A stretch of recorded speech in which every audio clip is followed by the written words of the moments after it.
Welcome back to Half the Battle. I'm your host as always, Daniel Levi, your co-host Sean Carey Tattoo. We're going to be talking Bermudez versus the Korean Zombie and James Vick versus Abel Trujillo. Sean Carey Tattoo, we're back at it again. How's it going, man?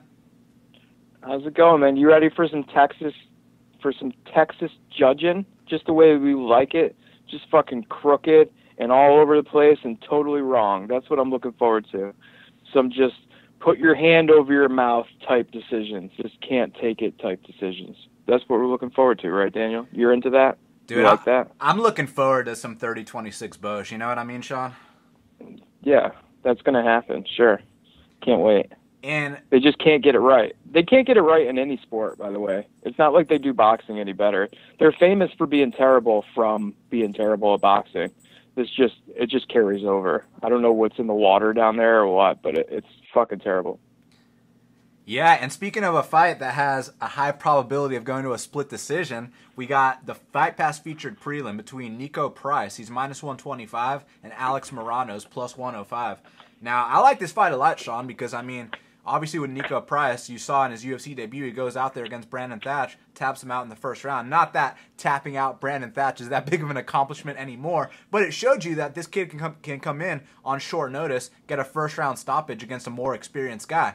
But against Morano, I think Morano's experience is actually going to pay off here because, you know, the fundamental difference between Morano and Brandon Thatch is Morano's not a quitter. Morano wins fights with his will, with his grit, with his heart. And he's the kind of dude that, you know, he kind of reminds me of, Jason Knight meets Kelvin Gastelum. You know, he doesn't look like, kind of like Kelvin. He kind of looks like he could probably drop a weight class. But I just think that's how his body type is, man. And he is gritty. You know, he'll take that ass whooping up front, and he'll still be in your face. If you start to gas out even a little bit, Alex Morano is going to put it on you. And Nico Price, obviously we know he's a finisher, but the only time he's been the full 3-round distance was against a guy that was like 4-2. And not discrediting that win whatsoever, just saying that Morano is a completely different experience level. And I think that Nico is actually going to take his first career loss here. So I got Alex Morano for the victory, man. I've been impressed with this kid.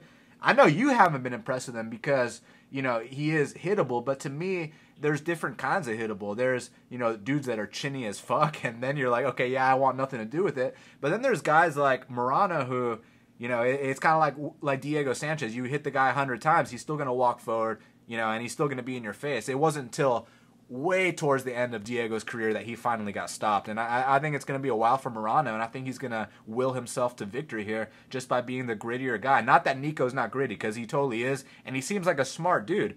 You know, I mean, if you hear his post-fight interview after the Thatch fight, he talks all about how he watches film, and he's a real, you know, he's a thinker, and he comes from a great team at ATT.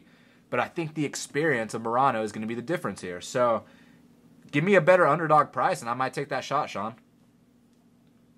Yeah, this is a tough one. It's got me running for the hills. My problem with Morano is that you know, he's very sloppy, very hittable, and just, you know, all around ugly, really.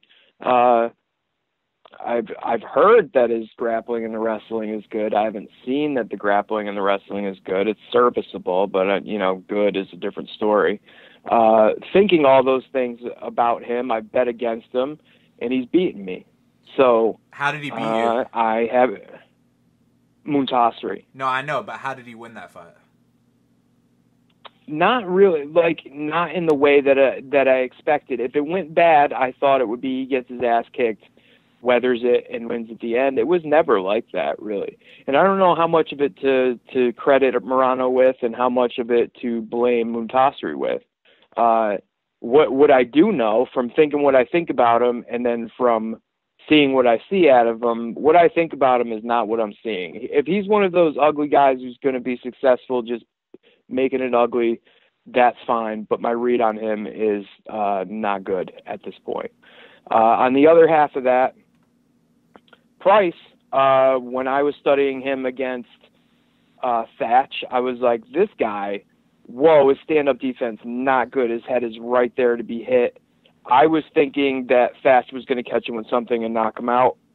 I didn't bet that one because it's Thatch, but that's not what happened.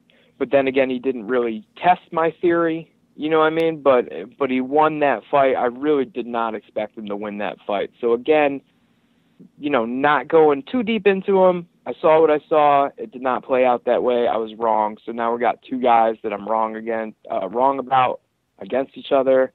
I can't put money on it. I can pick, and I'll pick Morano just based on experience. And when it really comes down to it, we've seen we've seen enough out of Morano to know that he's a serviceable guy, probably a journeyman type guy. We haven't seen enough out of Price to really know anything, really. You know what I mean? It's true, man. And we got Chas Skelly's minus 250 and Chris Gritzmacher is plus 210. Now, I was kind of surprised when I heard that this fight got matched up. What do you think about this fight, Sean? I love this fight. I think there's a big edge on this fight. Gritzmacher is kind of he's that MMA lab archetype, right? He wants to put in, he wants to take some to give some, and he wants to work this pace on you and wear it down and still have that pace when you have no pace left to give him. His problem is that at one point in his career, he could suck it up. At this point in his career, it doesn't look like he can suck it up. It doesn't look like he has any timing. It doesn't look like the athletic ability is there. It looks like he missed his window to be Brian Barberena. You know what I mean? Like, he is Brian Barberena in 2 or 3 years from now. It's over. So if your game is to, take a beating, put in work, and get the guy at the end, that's great, but that's a short career. That window where he would have done that to good people is over, but yet he is still fighting good people. That's a problem. Skelly, on the other hand, very athletic, very grindy, possible cardio problems, I guess. The thing, I mean, we kind of see what we're getting out of Skelly, right? It's 100%. It's good wrestling, it's grindy stuff. We get it. The thing that's kind of the wild card here is that Maxi Blanco fight. Did what he tasted in that fight, is that going to taint the fucking thing here? Is that going to poison the well here? Is that going to change his style?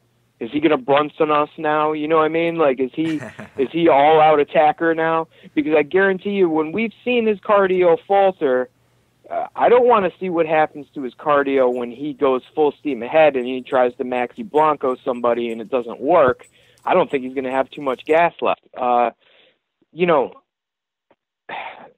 That being said, this is a grindy guy against a grindy guy, and I've got a bet on the better, younger, faster, grindy guy. I like it. I'd like the over too, if not for that Maximo Blanco fight that throws a wild card in there that might confuse Skelly into thinking he is a different person than he is. So I'm hoping that doesn't happen. But I've got Skelly in a parlay with somebody else later in the card. I like him a lot in this fight. Yeah, I mean, this fight really reminds me of they're just trying to bring Chas Skelly some guy to lose in Texas. That's what's going to happen here, man. And, as far as the Maxi Blanco fight is concerned, I feel like that was kind of like, I'm going to beat Maxi Blanco at his own game because we know Maximo likes to come out there and throw flying knees, right when the bell rings. So it was kind of like to send him a message, and Gritzmacher's not known for doing that kind of thing. So it was an ego thing, you know what I'm saying, Sean? But bottom line, just like Darren Elkins was the better grappler and grinder than Chas Skelly's the better grinder than Chris Gritzmacher. And that's the bottom line. And he's going to get the nice win here in Texas. So, yeah, I got the favorite. And, dude, Curtis Blades is minus 220 and Adam Milstead's plus 180. Dude, is Adam Milstead in the wrong weight class? Should he be at 205 or is he a legit heavyweight, man? Because I feel like Curtis Blades, this dude is a heavyweight. He's a 265-pound dude, and there is no making 205. We're not even going to have that conversation about Curtis Blades. You know what? He might be neither. You know what I mean? Like, Milstead might be in the middle somewhere. Like, if there was a cruiserweight division, this is who we're talking about. This is the body style that we're talking about, right? That's the guy who's probably a little bit big for 205 and definitely too small to be fighting the gigantic beast he's about to be fighting. So, until there's more of those guys, we ain't going to see that weight class. Or maybe, we want a lightweight women's division instead of a men's cruiserweight division because they like to do ridiculous, dumb shit like that. Maybe that happens instead. But for right now, yeah, he's in the wrong weight class, but he's really got nowhere to go, in my opinion. The thing with Milstead is, he's a gamer, but I feel like he kind of leaves that chin straight up in the air, relies on his toughness, and when you're fighting a dude that's 265 pounds, as you saw in the Francis Ngannou versus Curtis Blades fight, with Curtis, the dude's not even aware of the kind of power he possesses. He is capable of stiffening you up with a jab, and I don't see why he can't do that here. He did that against Ngannou, and with a dude like Adam Milstead, I don't see why you can't put him away. But, then again, you could look at it like Milstead's the smaller, faster, maybe, kind of like a Frankie Edgar in this situation. But I just don't see it that way. And I see Curtis Blades potentially stopping him. Now, when so do I. And bear with me for a second because I'm going to make some jumps here. One thing before the jumps, Milstead, going into his first fight against De La Roca, I looked at him and I love the boxing. You know what I'm saying? I'm definitely looking for that. I'm looking for speedy guys. He showed a lot of that. He showed decent hands. His punches are pretty technical and pretty tight for the majority of the time. He does have his chin floating around sometimes. And that's a problem, and it was definitely a problem in the De La Roca fight. He got tagged numerous times. He got bloodied up numerous times. There's one glaring thing about Adam Milstead, and I think when I broke down his first fight, I mentioned it. He is fucking wire tight at all times. He is the most tense, home run only hitter that we've seen in a long time. Like, the dude doesn't do anything easy. Like, he doesn't change up speed on anything. It's all home runs. And in between his home runs, he's not relaxed at all. Like, he is just wire tight. And he was burning out in that De La Roca fight. It's just the De La Roca fought at that pace too, and he couldn't deal with it. Now, if he can't get to Blades and hit him with a good combo, which Blades is, has shown some susceptibility to happen to him. East, who I think is a better striker than Milstead, East tagged him up and hurt him a couple times. He reacted well though. Ngannou hit him with all kinds of shit, and he took it, and for some reason didn't look as hurt in the Ngannou fight as he did in Cody East. I think Cody East wobbled him a little bit harder. Ngannou did put him down one time, but he was fine instantly. And here's the thing about Curtis Blades, and I know I'm talking about the tallest midget here, but does Curtis Blades have the best power double leg in the heavyweight division? I know that there's probably not that many of them around right now, and the guy who possessed them in the past isn't really that guy anymore. If you look at young heavyweights, again, tallest midget, and honestly, all heavyweights right now, as far as a power double goes, Curtis Blades has a fucking good one. Like, when he grabs you and drives through, you're going on your fucking ass. That's what it looks like. He did lock up with Ngannou and got tossed off one time, but he did just straight pancake Ngannou once too. Like, he pancaked Cody East multiple times, lifted him up in the air and jumped with him and landed on him. That shit is no joke. Milstead is small, okay? When Blades gets hit, that's the first thing that happens is that double leg.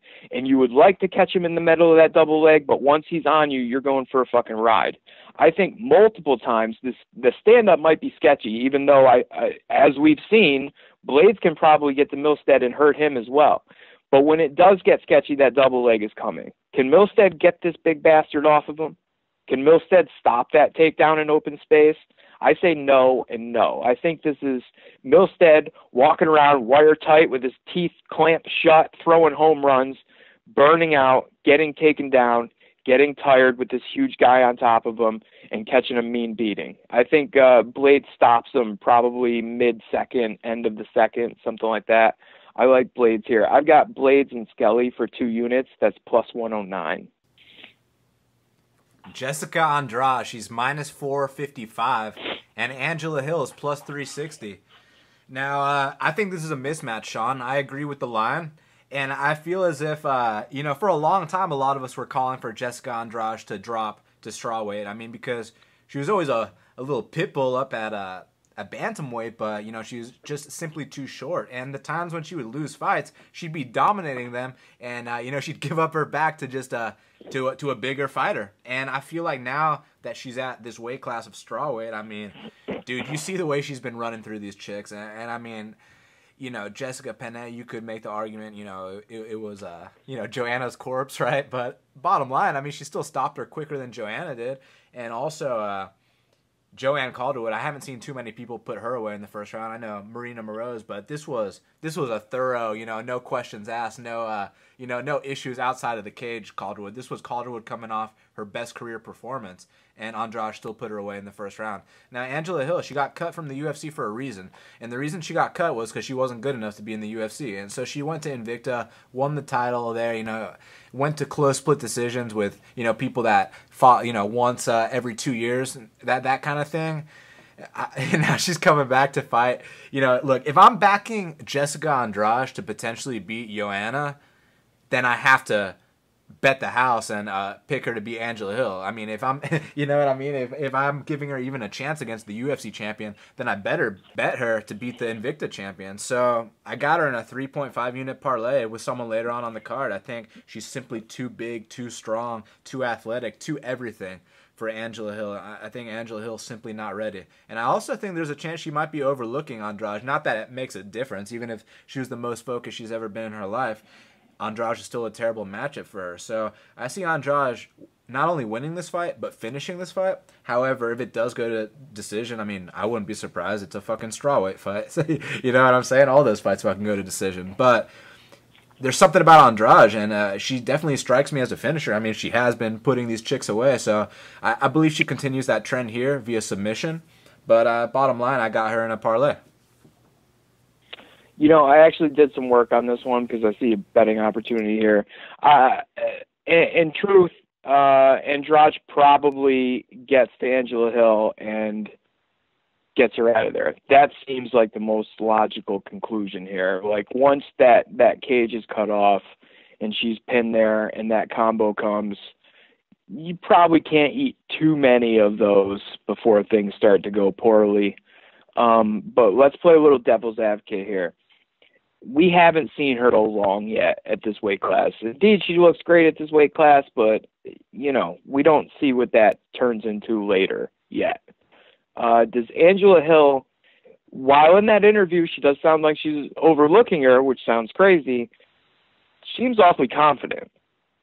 She's awfully confident off of beating two nobodies, but she does have that style to get on her bike, jab and move, you know what I'm saying? Land combos, land body kicks, that kind of situation. Can she do that? Can she survive early? Can she stay on the bike until mid-second round?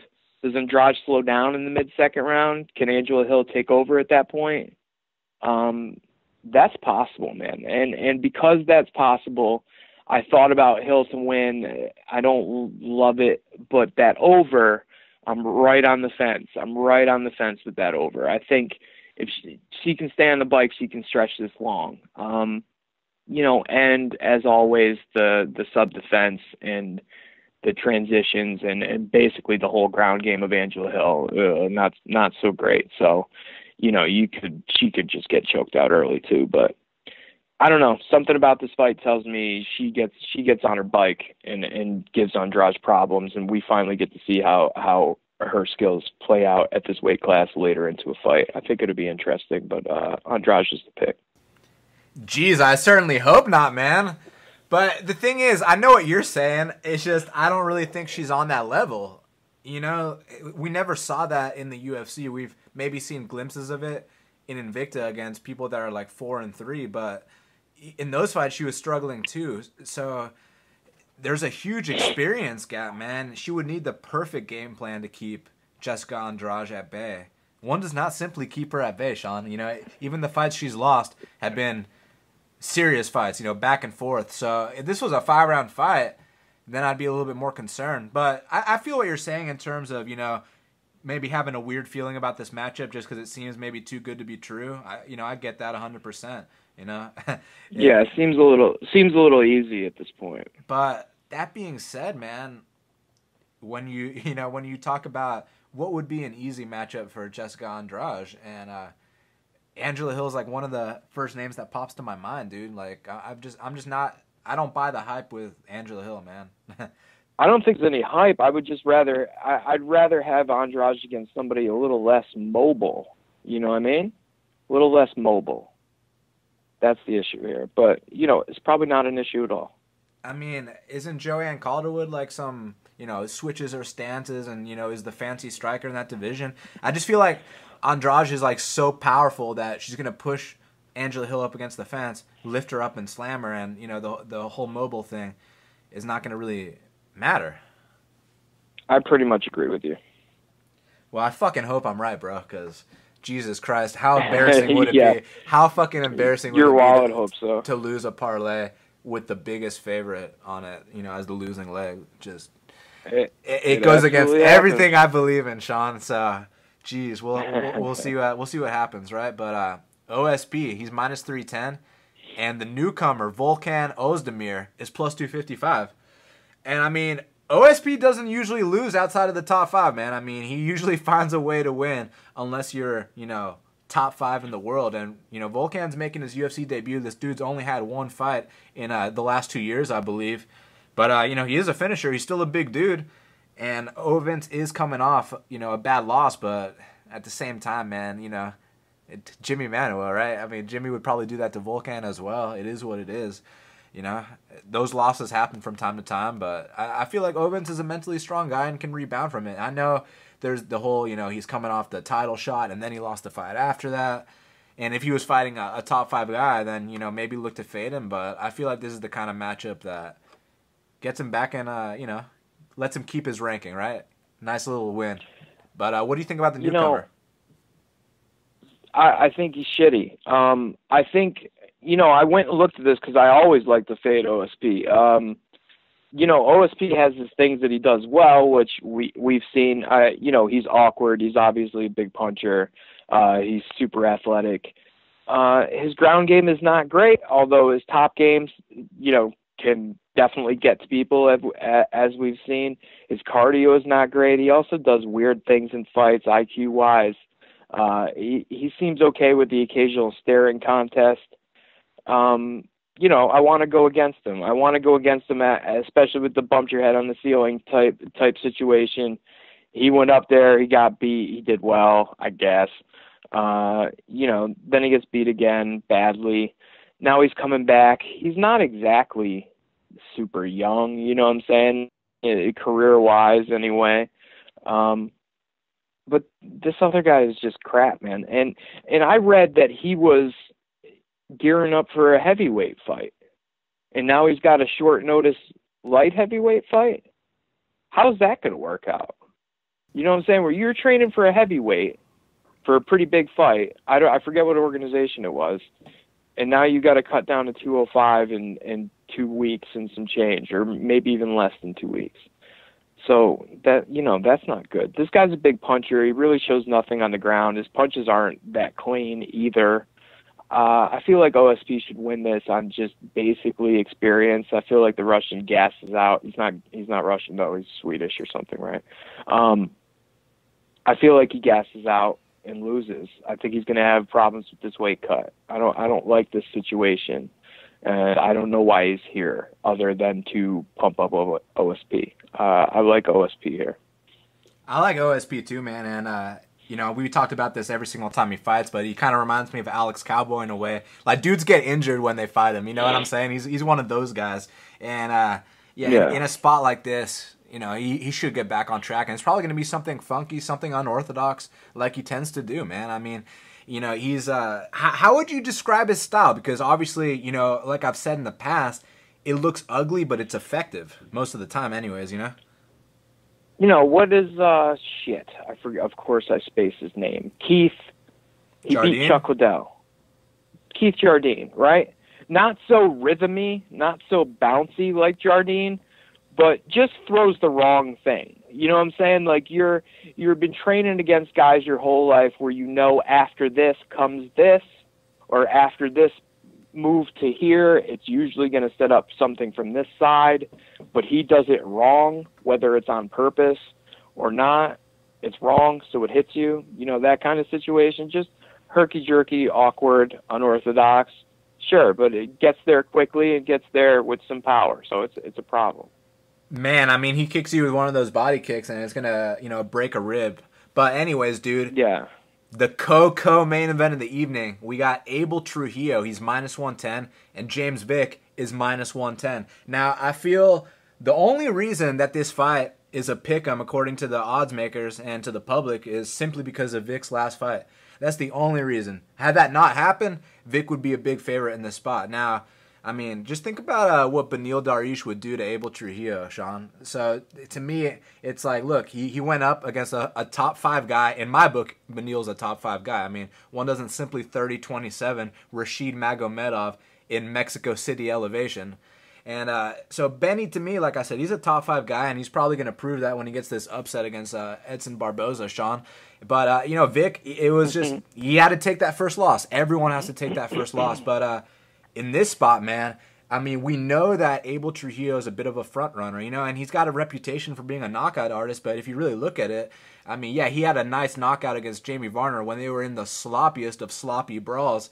And, he closed his eyes and threw a haymaker, and it landed and put him out cold. Like that's when he gets knockouts.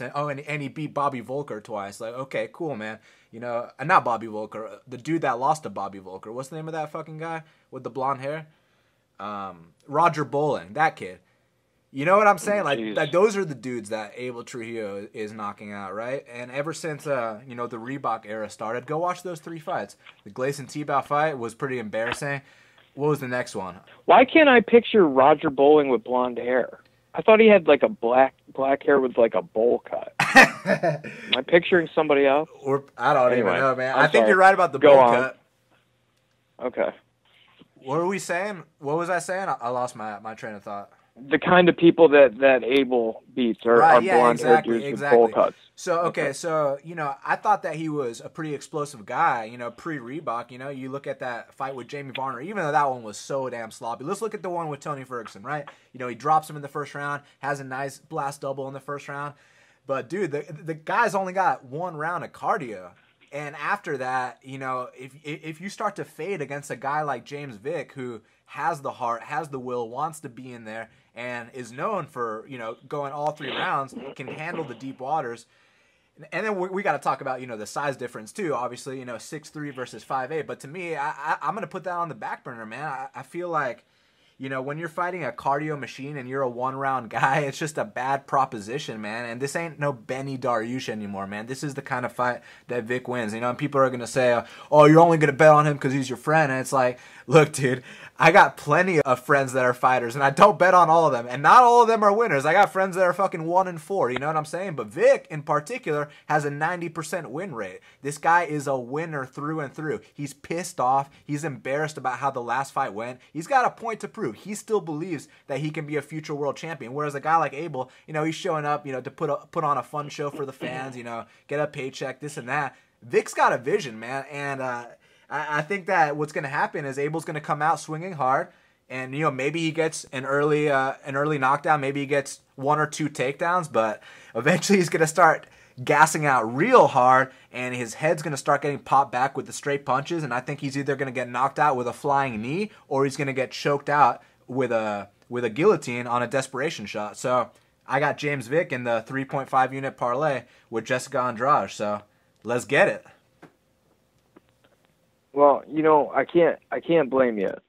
You know what? Skill-wise, Vick is better.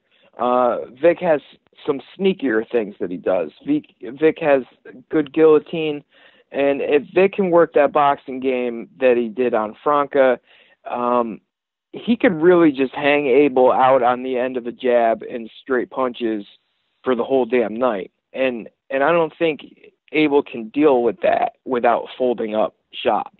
And then Vick can take it to him, and get rid of him. The problem that I have here is I don't love guys coming off of a knockout versus a vicious knockout puncher, unless that vicious knockout puncher is really terrible, and this is like a get well fight for the other guy.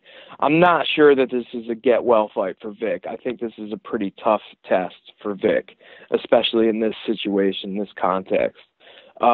You've definitely got your money on the better guy. I just don't like the puzzle pieces, how they fit together here. Abel is absolutely dangerous. You know what I'm saying? Like he can get to you. He can cover distance quickly, and he can land big punches. And Vick has been hittable his whole career so far. And he wins. You know what I'm saying? It's not like that turns into losses. And until recently, that's okay. You know, and he eventually gets you. And you got to respect him for that. And he is going to be so tall and have quite a bit of reach. I get it, man. I just don't like that one dynamic. That one dynamic of it bothers me, so I stayed away. But I wish you luck. Thank you, man. Yeah, I mean, look, I know for a fact the kind of work he's been putting in, because, I mean, the dude, he went to Thailand, like, did, like, 2 months there. Obviously, he's still loyal with his coach here in the States, and yeah, I think he's got a point to prove. And you said that, you know, Abel's the kind of guy that's going to fold up. And that, you know, led me to remember that I feel like Henry Hoop's going to be screaming in the corner, you know, don't quit, Abel, don't quit, you know, like we've seen Henry Hoop do many times with his fighters. But, yeah, you know, like I mentioned, and I forgot to really emphasize this point, ever since the Reebok shorts, I don't think Abel's as explosive. Okay, so there's the Gleison Tebow fight where, you know, he didn't really get to fight. He just got owned real quick. But then there was the Tony Sims fight, and man, I mean, his boxing looked like shit in that fight. And if it looks anything like that here against Vick, it's going to be a problem for him. I mean, you know, he was trying to cover that distance, and he was getting popped hard. And, you know, Tony made a dumb mistake of shooting for a takedown. He got caught with a guillotine. The thing here is, you know, Vick's not about to shoot for no takedown. I mean, when the dude got rocked by Benny Dariush, he's fucking throwing knees at Dariush. He stuffs one of Dariush's takedowns while he's rocked. Like, that's the kind of heart difference we're dealing with here, you know? So if Abel's going to win this fight, he has to finish. He's not winning a fucking decision, and obviously he's not going to win a submission either. He has to win by knockout, and yeah, that did happen to Vick in his last fight, but I don't think it's going to happen again here, man. I think Beneil Dariush he's a tough dude to deal with. He's a fucking southpaw from King's MMA. I mean, I don't have to sell this shit anymore. It is what it is. Whatever's going to happen is going to happen, but I think Vick's about to whoop his ass, Sean. You know, I hope it does happen, and he definitely has the ability to do so. Yeah. Texecutioner in Texas. That's what's up that the UFC put him in the Coco main event, so I'm stoked. Felice Herrig. She's a plus 245 dog to Alexa Grasso, who's minus 290. Sean, you know what's funny about this is you have a play on this, not me. I do, yes. I like all the chalk on this card, more or less, so I did put together like a half a unit 5-team Hail Mary, and she just happens to be part of it. Felice Herrig is crap. There's not a ton to break down here. She's crap. It's just true. Grasso is not going to have a problem with cardio. I don't think she's going to have a problem with power. She's going to come forward. She's going to work a decent boxing game, and she's going to put it on Herrig. Maybe not get her out of there, but probably secure a pretty sweet 30-27 at the minimum. Yeah, well, I do think there's a chance that Alexa Grasso is a bit hyped up. You know, this is a fight where Felice Herrig's being brought in to lose, man. I mean, we see this scenario all the time where, you know, the person that's been around the block gets fed to the younger up-and-coming prospect, and that's kind of what's happening here. Now, Felice Herrig did go out there and beat Kaylin Curran, but everyone goes out there and beats Kaylin Curran. Yeah. And Alexa Grasso, you know, she, even though she's small for the weight class, man, she's got a good game. You know, in that last fight, she was criticized for playing it safe, but you know what? Playing it safe still wins a lot of the time. So yeah, you can't blame her for going out there and winning a fight, you know. And it was also in the altitude too, so it is what it is. I expect her to look better here in the sophomore appearance. So yeah, you said you had her in a how many team parlay, Sean? 5 teams. 5-teamers hit all the time, don't they, Daniel? They're very successful. This is my co-host, ladies and gentlemen. 5 teams. He's that deep into the game, right, Sean? But look, though, it's just a half a unit for plus 400. How could I turn it down? Hamilton, Grasso, Andrade, Torres, and OSP. I think Andrade and OSP are the fears here. Man, no? I really wish Andrade. I really wish Andrade was the L word, you know, the love word. Don't say that word. Oh, don't make me think it. Because if you make me think the word, it's the same thing as me saying it. Exactly. That's how it works. You've unleashed a demon. I heard you saying that you don't think the Korean Zombie is that good, and I hear you bringing up the George Roop fight. So let's go ahead and talk about this, man. We got Dennis Bermudez. He's minus 190, and the Korean Zombie is plus 165. Now, I mean, I know about your angle, bro. I mean, the layoff versus the fire, and it's 100% true here. I mean, the Korean Zombie's been out for, 3.5 years? And, you know, he's taken on a dude who's been active and a dude that if you get tired on Dennis Bermudez, you know, he'll wear on you, man. But at the same time, in my opinion, Sean, if we get a Chan Sung Jung that shows up to form like he did in his last fight or the fight previous to that, I think that guy beats Dennis Bermudez, man, because Bermudez gets dropped every fucking single fight, you know? And I'm not just talking about the flying knee to Jeremy Stevens. I'm talking about a jab to Ricardo Lamas. I'm talking about against Matt Grice, against Diego Brandao. Dude, he gets dropped literally every fight. Against Honey Jason with the flying knee, too, I think. So you get dropped against a guy like the Korean Zombie, he's a proven finisher. So, you know, that's a dangerous proposition for a guy like Bermudez. Bermudez has to be on his game. If he's on his game, he's going to be consistent because, I mean, that pace that he pushes, man, I mean, he's chinny as fuck, but the dude can go. He's got that cardio that lets him, I guess that's the reason that he recovers so fast, right, Sean? He's got insane cardio. And that's why you drop the dude 10 times and he still keeps coming forward. That fight against Max Holloway, he didn't fucking beat Max Holloway, you know. But let's just get that out the way real quick.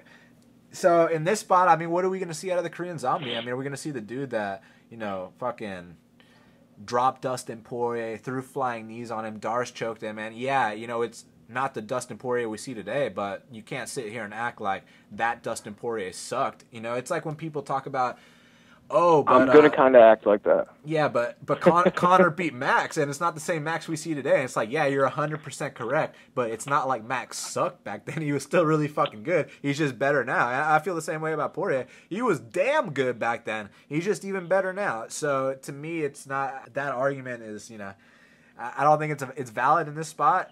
The valid argument here is the fucking layoff. You know, what the hell is he going to look like? We got no idea. So betting on this fight is a crapshoot. But plus 165 for a guy like Jung, you know, if I knew that it was going to be the same guy, I would take that. I just have no idea. And, you know, Bermudez isn't the kind of guy you want to, you know, make your return against after a long-ass layoff. But, dude, he is chinny. He does get dropped every fight. I could totally see Jung finishing this fight. I could totally see Sean Shelby being like, you know, who's a guy in the top 10 that Jung could look good against? And I feel like he picked Bermudez for a reason. Now we're going to see, you know, what version of the Zombie shows up, because he could look totally rusty, he could look like shit, or he could come out here and starch Bermudez. I'm not going to be surprised either way, but I got to pass because I really don't know. I don't feel strongly about it. I just feel that it could go one of those two ways, and I'm not going to count out the Zombie at all, dude.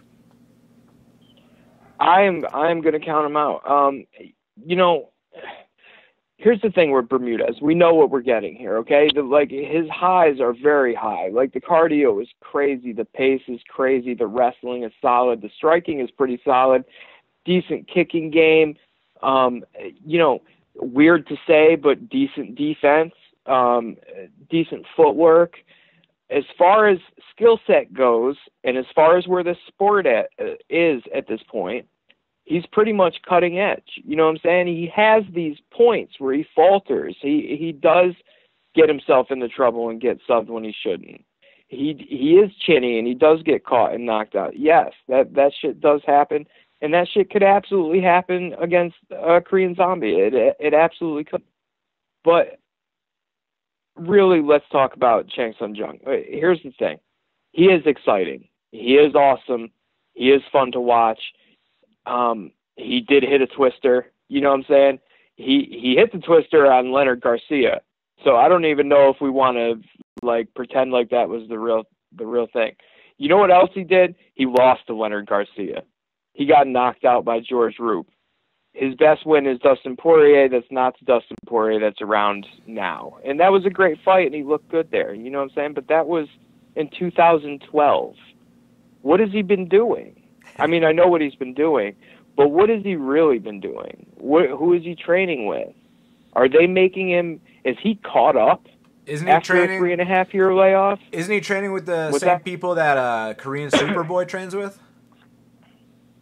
I don't really know. I thought it was the Korean Top Team or whatever it's called. Yeah, the same team with Korean Superboy and Dong Young Kim. I think that's where Korean Zombie is, man. Okay. And also, you know, to bring up the Rube fight, I mean, look, anyone in the world takes a head kick to the chin. I don't give a fuck who you are. You're going down. But the reason that I'm going to justify it is because if you're competitive with Aldo, then why are we going to bring up, you know, a loss that would have happened to anyone that takes a shin to the chin? He wasn't competitive with Aldo. He did not look good in that fight. A, and B, that was the Aldo that we get where he fights up to the level of his competition and coasts when he wants to coast. I felt like that was super obvious from watching that fight. You know why the Korean Zombie is the Korean Zombie? Because you can beat the piss out of him and he doesn't fall over. You know what the problem with that whole deal is? Is that it's the you can beat the piss out of him part. You know what I'm saying? Like, now you're rusty, and this layoff versus aggression is not like just a slogan. Like, that's an obvious real thing. You know what I'm saying? It's an obvious thing. It just makes all the logical sense in the world. You got a rusty guy versus a guy who wins basically on pace. You know what I'm saying? You don't have the best takedown defense. Bermudez is going to get to you, and he's going to hit you, and then he's going to take you down, and he's going to beat you up. You're never going to get a chance to shake the rust off. When are you going to shake the rust off? When he's on top of you? This is a terrible position. Like you said earlier, like, hey, let's find a guy in the top 10 that Chang Sung-jung can look good against. Well, this sure as shit ain't the guy. You know what I mean? Like, you want somebody who's going to let you feel comfortable. Bermudez is the opposite of letting you feel comfortable. But he's also super chinny and finishable, which is, you know, he really is. The Korean Zombie has a knack for finishing fights out of nowhere. Absolutely true. And Korean Zombie could turn his rust into let's be hyper aggressive instead, go right at him and catch him with something. That could absolutely happen. But I think that he needs to work his way into the fight. I don't think Bermudez gives him a chance to work himself into the fight. I think Bermudez takes over early and keeps up that pace, and eventually Chang Sung-jung, you know, starts to break down, get slowed down, get tired, and just not have a lot coming back at Bermudez, and Bermudez is going to start to feel safe. The problem is what happens when Bermudez starts to feel safe towards the end of the fight. That's fucking super dangerous. So, you know, there's going to be some really scary Bermudez moments in here, but best Korean Zombie versus best Bermudez, I'll take Bermudez in this position where Bermudez has been fighting real dudes and learning things and gaining experience and understanding his own identity, understanding what he does well. Chang Sung-jung has not been fighting. He's not been fighting. And he has his high points and he's had his moments, but it's really not been against anybody great. You know, this is just a bad spot, a bad guy to come back against. And Jesus Christ, let him come back in a 3-rounder. You're giving him a 5-rounder. If this goes bad, it could go really bad. You know what I'm saying? If he gets tired in 2, he's fucked in 4. That's bad. I love Bermudez here. This is all the contextual things that I'm looking for. So yes, danger zone on a couple things, but we've got the better guy with the better skills who's actually been fighting for a completely reasonable price. So I've got Bermudez in a parlay with Njokuani from last week. 2 units, it pays like plus 125. Man, Njokuani, dude. 30-24, 30-25, 30-26, Sean. As a beating. I don't know how the fuck you don't get rid of him, but whatever. Like, dude, you got Melvin pulling guard, and then in the last, 10 seconds of the third round, Melvin took his back. Yeah. Pretty crazy. He should have got him out of there, but we'll remember that for the future. Indeed. But, man, I feel like, Chitty's the kind of guy that doesn't really take any unnecessary risks. You know what I'm saying? He just kind of, he'll sit back and just do enough to win, basically. Yeah, we talked about that. We talked about the danger of him waiting a damn fight away. You know what I'm saying? There will be fights in his future where he waits the fight away and loses it. But that wasn't the one. He still should have. I mean, those scores are crazy. You know what I mean? I don't remember the last time 30-24. Maybe I've never seen one. But Jesus Christ, get rid of him, man. Lots of people would have gotten rid of him there. Man, that body kick. A win is a win. Yeah, a win is a win. But you could see the look on Melvin's face, and man, you know what? Melvin fought tough. He took that ass whooping like a man, even though he pulled guard and this and that. But when you're going up against a dude that's that much bigger than you and contains that kind of power, much respect to him for not getting finished. Yeah, pretty crazy that he didn't get finished, really. Definitely. Well, let's talk about some of these earlier fights, dude, because Anthony Hamilton's minus 175 and Marcel Fortuna is plus 155. Now, dude, it's funny because I talked a lot of shit about Anthony Hamilton striking, and then he goes out there against Damian Grabowski, and he knocks him out cold in 14 seconds, and, Grabowski was out for, 10 minutes straight. So I was like, wow, I was wrong about that. And then his next fight against Ngannou, he gets tapped out in, 30 seconds. So, I mean, what am I supposed to think about Anthony Hamilton, Sean? Because, I see him get knocked out in 17 seconds by Todd Duffy, and then I see him, beat Ruan Potts. So it's like, he's the definition of a hot and cold heavyweight fighter. Yeah, and that might have been the end of it, his last time. That's why, I fought with myself. I really wanted to bet Hamilton here. I jumped off of it for a couple of reasons that I'll explain shortly. And then I was like, let me just put together this fucking flyer and just put him in there because I really feel like he's going to win. But, if you see him shit the bed here, are you going to be surprised? You don't know. But Never. The problem is, the problem is in this situation, what does him shitting the bed look like? You know what I'm saying? Fortuna, first of all, certainly isn't a heavyweight.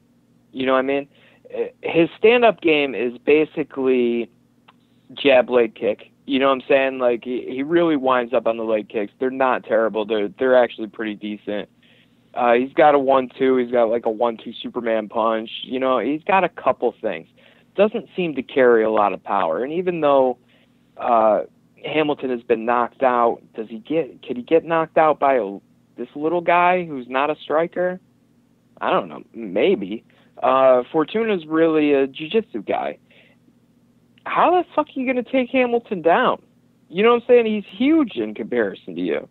And when you take him down, I don't know. I don't see Fortuna having enough size and enough strength to do what he needs to do to win this fight. I see him getting pushed up against the cage, getting held there, getting taken down. And once he's down, this is where the stalemate comes in. This is why I like the over here. I don't think Hamilton does a ton from top, and I think he's going to have problems passing. I think Fortuna is good enough off his back to neutralize whatever Hamilton wants to do. I feel like this fight actually even goes to decision. I feel like there's a lot of stalling here. I feel like there's not a lot of these guys being able to reach each other. And even though the one guy is gigantically outsized, the reason why I can't just put in on Hamilton and put in a real bet on him is because he's Hamilton. And he just got stopped. And he looked like shit. So, you know what I'm saying? Any fight could be the drive off the cliff fight. This could be it, as unlikely as it seems. So, this is risky, but on paper and logically, and my eyeballs tell me that Hamilton wins this fight. If his name wasn't Hamilton, I'd fucking bet on him. But we've just seen him just shit the bed too many times, But yeah, wow, I wait until the weigh-in. If you want to bet him, do it before the weigh-in, because I have a feeling when you see Hamilton standing across from Fortuna, that line is going to fucking skyrocket. So do it now if you want to do it. Hamilton, but by decision, and it's going to look like shit the whole time. He's due for a win anyways if his track record is any indication, Sean. So good luck with that. Yeah. And, man, Khalil Roundtree is minus 165. Daniel Jolly's plus 145. I mean, Khalil Roundtree, I mean, on the feet, he's explosive. He can knock dudes out. But if he ends up on his back just for the shortest amount of time, I mean, you can tap this guy out. You know, he's not getting back up, and he can slip off a kick. You don't even need to take him down. So, yeah, I mean, is Daniel Jolly going to take him down, or is Khalil going to knock him out? That's my question here, Sean. I mean, you know, this is a decent question. From everything that you can see, it looks like Khalil Roundtree is going to knock him out because that's what happens. You know, like Khalil Roundtree, listen to the talk about him this week is like, wow, what a great striker. And is he a great striker? I don't think so. He hits hard. He's explosive. He's fast. Yeah, he's fast because he's young. You know what I'm saying? But he's not really doing anything special. Like, there's tons of people who hit harder and have better technique than him that get beat all the time in any weight class, like Jimmy Manoa. You know what I'm saying? Like there's guys who possess the things that he possesses that it's not enough to just do that. That's not going to get you wins every time. It's a dangerous thing, but the problem is why doesn't this guy learn any grappling? Why is he a complete fish out of water there? He really can't do shit when you get on top of him. He's completely subbable. It's not a guy that you want to put money on because it's feast or famine. It's get him out of there or lose. I don't like this guy at all. I don't see much of a future there. I don't know. He's got to quadruple the strength of his grappling game right now in order to be where he wants to be. That's never fucking happened before, so I don't know. I don't see him going anywhere. He'll probably knock Daniel Jolly out because it's Daniel Jolly, but I won't be surprised if he just gets laid on the whole time either. I got to root for the fellow Daniel, but I think that, Khalil, dude, actually, I have no fucking idea because Khalil, like, you take this dude down one time, he's not getting back up, so at the same time. This is MMA, dude. At the same time, MMA, what are you doing? Daniel Jolly stands for, you know, a certain period of time, and he could get clipped like he has in the past. So, yeah. Yeah. Pass. All right. Pass-a-rooney. Tisha Torres is minus 240. Beck Rawlings is plus 200. I hear you got a bet on this fight. I mean, the bottom line here is that Tisha Torres, she's crisper, she's faster, she's more technical. She's just smaller. That's the bottom line. But in turn, she's faster and she's the tiny tornado, bro, and she usually wins by decision. So she's going to win by decision here, Sean. She's going to win by decision. This is a tremendous speed and volume gap. That's really it. It's just it.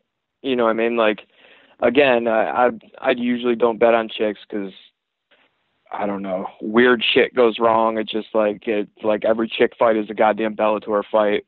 I don't love it.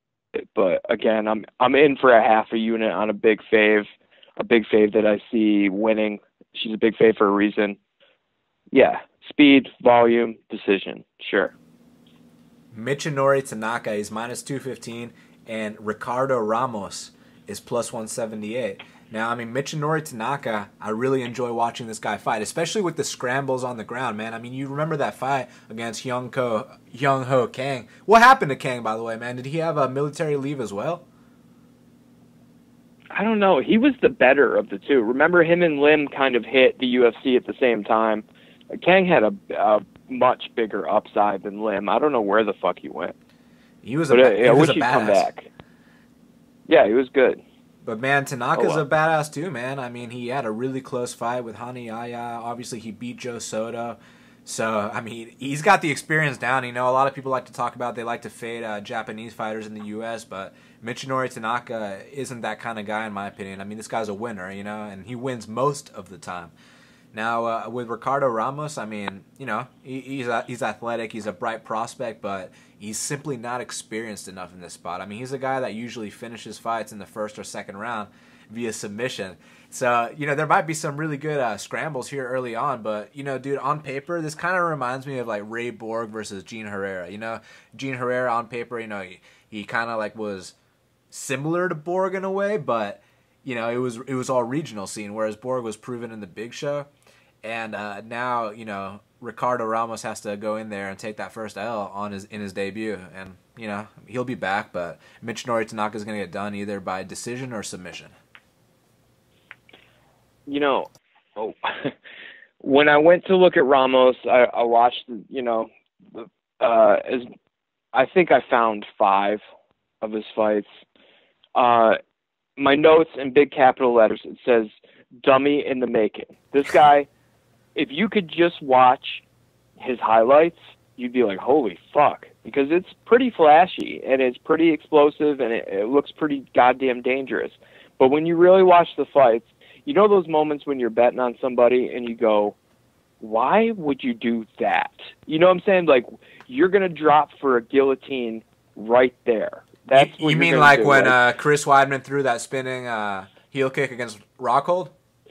Yep. You're just like, what would you do that for? Just those moments, the moments that if you add up enough of them, you are a dummy. This guy has reached dummy status and hasn't really been in the UFC, yet to show off his dummyism. I have a feeling that this is a perfect setup for him to show off some massive dummyism. I think, as long as this stays standing, Ramos is for sure the better guy. He is fast, explosive, crafty, sneaky. He's got some really good skills, and he's young. You know what I'm saying? He could get his way out of the dummyism, but for right now, there's a mistake coming. And against Tanaka, I don't like this. I don't think he makes it out of the other side of this mistake. Tanaka can take you down. You know what I'm saying? Believe it or not, he's a Japanese little guy who can take you down. And I know it's crazy. He's a stud, though, man. Happen. Yeah, he can fight a little bit. If one wrong move in a scramble, Tanaka's got him. This guy has shown a major propensity of making one wrong move. You know what I'm saying? Like, it's not going to be good, man. He's going to look like he's winning right up until when he's tapping. So it's a juicy number on him, and if you go look at the highlights, man, he looks fucking good. Don't believe it yet. Sit back and watch this one because, he's a dummy. I like Tanaka.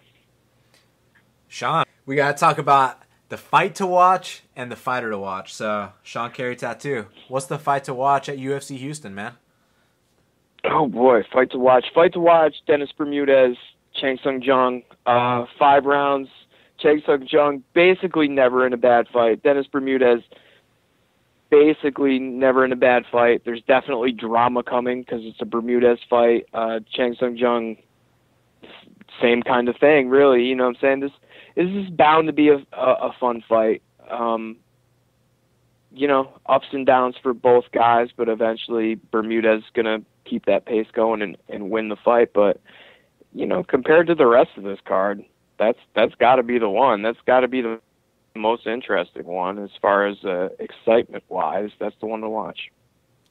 I'm going to go with Andrade versus Hill, man, because, even though I feel like Andrade is going to go out there and whoop her, we were saying it feels too good to be true, so I'm definitely going to be tuned in to find out what happens there, man, because money's on the line, and let's make it happen. So I hope Jessica goes out there and does her thing, but that's my fight to watch, man. And, Sean, who is your fighter to watch? Fighter to watch is Curtis Blades. Getting a little new action in the heavyweight division. Some of the old guys are finally getting put to rest, like no more. Curtis Blades, we've already seen a bunch out of him. We've seen him react well to getting hit. He throws together, when he gets hit hard, he throws together a pretty solid double leg at that point, protects himself, gets on top, takes a breather, and works in top game. That's a good thing to have. If he was the kind of guy to look for the door, he would have done that against Ngannou, but he didn't. You know what I'm saying? It wasn't even him that stopped the fight. It was the doctor. 2 really good things to see out of a young guy. And after that beating, he comes back against East and doesn't fold up to adversity, wins that fight. Another good sign. His attitude is great. He's working in altitude. He's working on his weak points. He seems to be the kind of guy who can mature into a really solid professional fighter. Like, his head's in the right place. I like him. He's talented. And like I said, that double leg, go look at it. It's a serious fucking double leg. It really means something. So, you know, and right now the heavyweight division is lacking that. And this is a big guy who can do it to you, and we're going to see that this weekend. I like Curtis Blades in this fight. I like him going forward. And I think he's going to look good, and he's going to get people talking about him. And, you know, he'll be, you know, possibly seeing Ngannou again down the line later. I'm glad you brought up the altitude thing because, you know, he has been putting in work with Dwayne Bang Ludwig, so I can only imagine his striking is going to get better from here on out. You know, and obviously just his evolution in general, but working with a guy like that, you know, you've seen what he's done with a lot of these guys striking, so I think it's only going to, you know, work wonders for him. Now, my fighter to watch is no surprise, the Texecutioner, James Vick. I mean, Vick in Texas. I mean, dude, this is a big fucking deal, this fight, you know? I mean, he's coming off his first career defeat, pro defeat, and I mean, dude, he's got to make a fucking statement here, you know what I'm saying? Coco main event in Texas. You got an opponent that's going to come out here trying to take your head off. You got to gas him out, fucking pop his head back 100 times, flying knees, and choke him out. So, Vick's my fighter to watch, man. Sean, we did it, dude. UFC Houston, man. Another one in the books. We did it. We made it through another one. Yeah. How many more are we going to last? Where are we going to set the over-under to, Sean? 3,000. 3,000 more. What's the line on that? We're going to go... We're going to go... What's the line on doing 3,000 more? I'd say over minus 140. Minus 140, we hit over or under? That's right. We go over. That's right. We're going to keep doing it until until the UFC turns into boxing, and then shit's going to change because we'll never see good guys fight each other, and then we're going to be less interested. But we'll be fine up until that point, Daniel. I guarantee it. Bite your tongue. Who taught you those words? It's coming. It's inevitable. It sucks, but it's true. Man, you know what's funny about that? I feel like if that happens, like, you know who's the guy that's going to come back and save it, right? Dana. Who? Like, you know. You think so? Yeah, because now, you know how a lot of people talk shit about him or whatever, but once he's gone, people are going to realize, like, that they're going to miss him. I'll tell you that right now. Yeah, you know what? I've never disliked Dana ever. The only thing that he did that I disliked was being like, women will never fight in the UFC. I was like, fucking right on, dude. That's what you say right there. I totally agree. And then he fucking backed out on that. I was like, oh, you son of a bitch. But all the shit that he does and all the lies that he tells, guess what? That's what promoters do. That's kind of his fucking job. Of course he's not going to tell you the truth. Shut up. He's fucking awesome, man. I love him. He's funny, you know what I'm saying? Like, he tells people to fuck off. He battles with people on Twitter. I like him. I hope he doesn't go anywhere. Because left in the hands of these fucking dolts who took shit over, I think we're all in trouble. Yeah. You know, it's funny because a lot of the media, they're kind of criticizing the new owners for not addressing the media, but I kind of did some research, and apparently the deal with this dude, Ari Emanuel, is for every, like, business venture that he goes into, he waits at least a year before he addresses anyone publicly. He likes to figure shit out, so you never know, man. I mean, maybe this is what the UFC needed. You know, I'm just trying to be optimistic here, man. I want to see the sport grow, and, you know, hopefully we get great matchups, unlike you're saying. So I guess we're going to have to see what happens, right? But word on the street is the new owners went up to a guy like Masvidal prior to the Cowboy fight, and, you know, we're showing interest in a guy like that. So I feel like they're recognizing talent. Now it's just about the cards translating, you know? But this year, it's been good cards. I don't see the connection between these non-fight guys, and you know what I'm saying? Like, a non-football guy might be able to buy a football team and make it successful with money, you know what I'm saying, and not know that much really.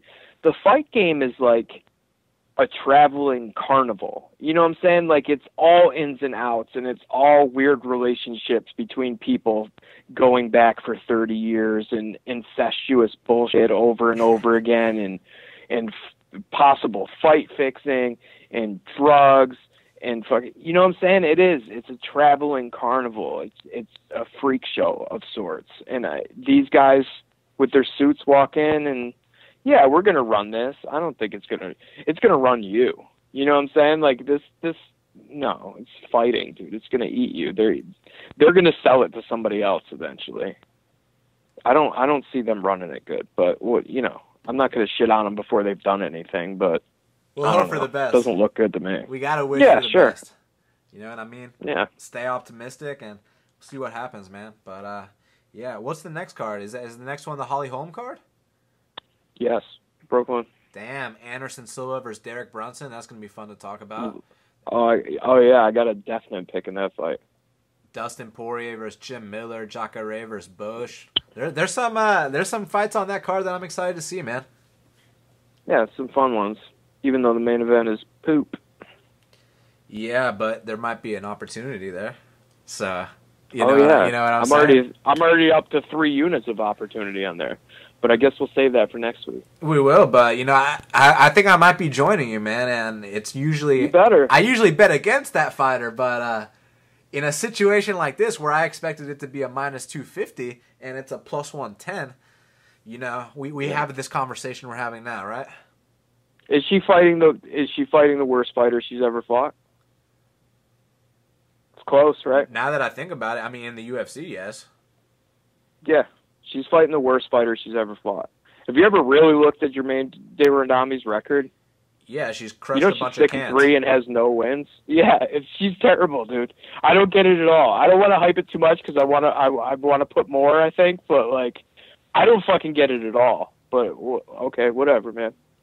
I mean, that's fine. It might just be the style matchup, but in terms of when you actually watch the tape, yeah, I 100% agree. You know, but yeah.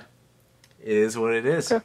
Well, Sean, we'll find out. You want to let the fans know where to follow you? And I just saw your How I Watch Fights with our boy John, and he did a great job on yours. And yeah, let the fans know what's up.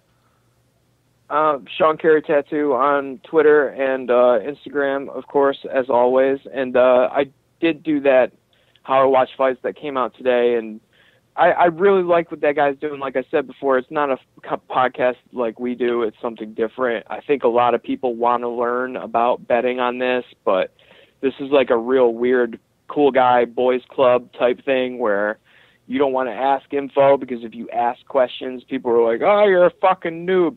Everybody who called you a noob was a noob at one point. Remember that. So just good place to listen and learn, whether you agree or not, it doesn't matter. Just hear how people do things right or do things wrong.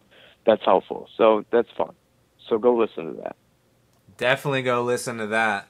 Make sure you follow me on Twitter at BestFightPicks. Go to bestfightpicks.com for the plays. As of right now, I only got the 3.5 units on Vick and Andrade. So, I mean, if Andrade drops the ball... Where's your fucking 5-teamer? Where's your 5-team parlay?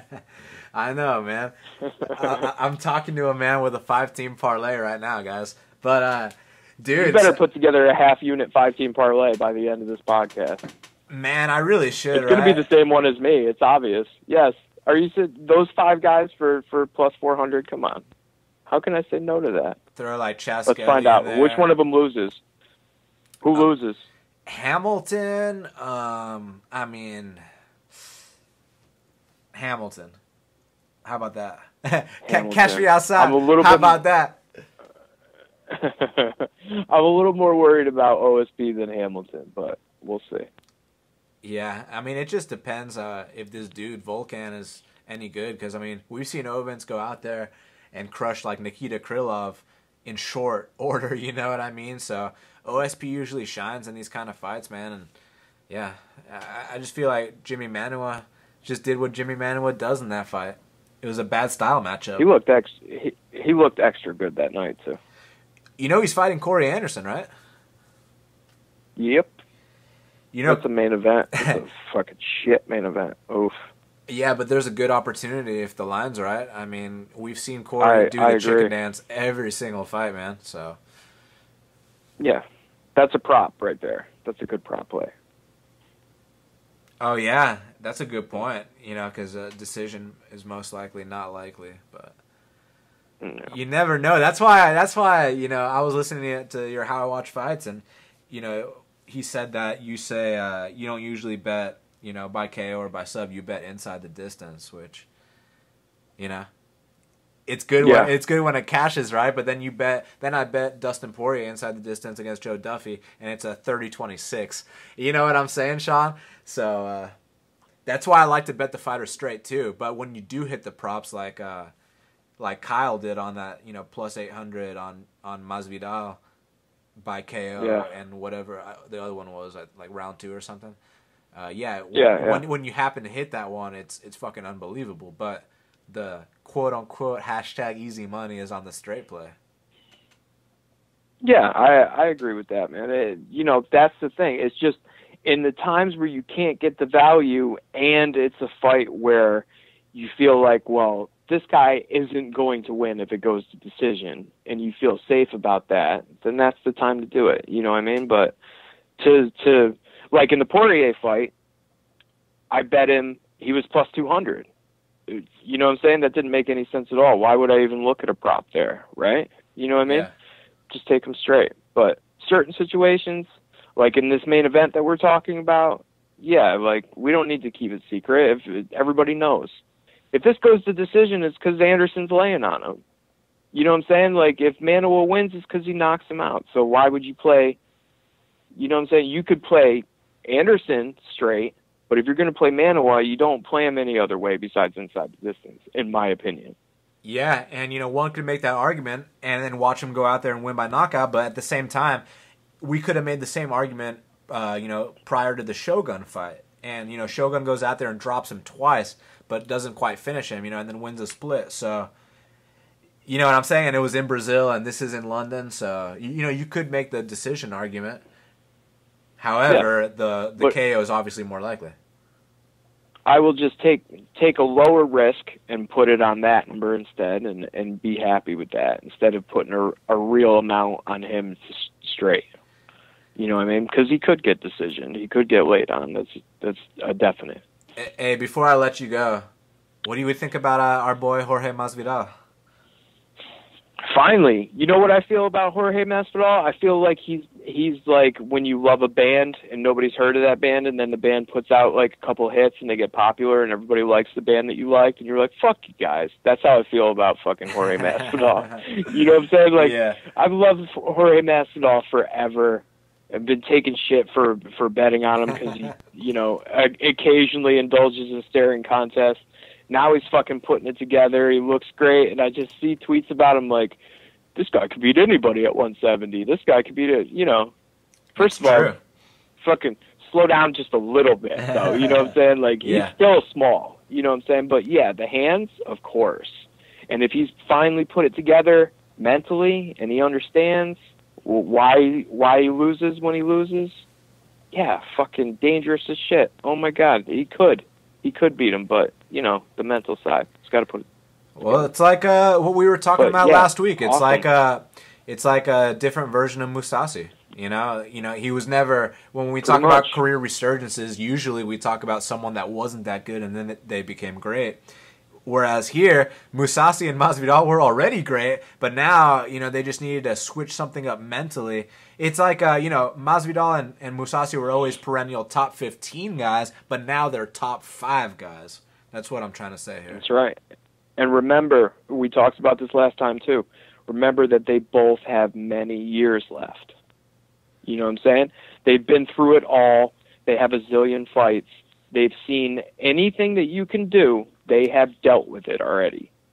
And they've got many years left, and now they're at the top of the game. That's fucking dangerous. Super dangerous. It's fun. Fun for us. So who would you pick between Masvidal and Maia? Would you take that shot, plus 150, plus 200 on Gamebred? I might. Yes, I would. But I might not understand what Maia does, because I see him. I see that his striking is kind of shit, and that he's going to gas out. And when he gasses out, he's like a newborn calf, and he just completely loses everything. Like it's out the fucking window. But I've never done jiu-jitsu. I don't really understand.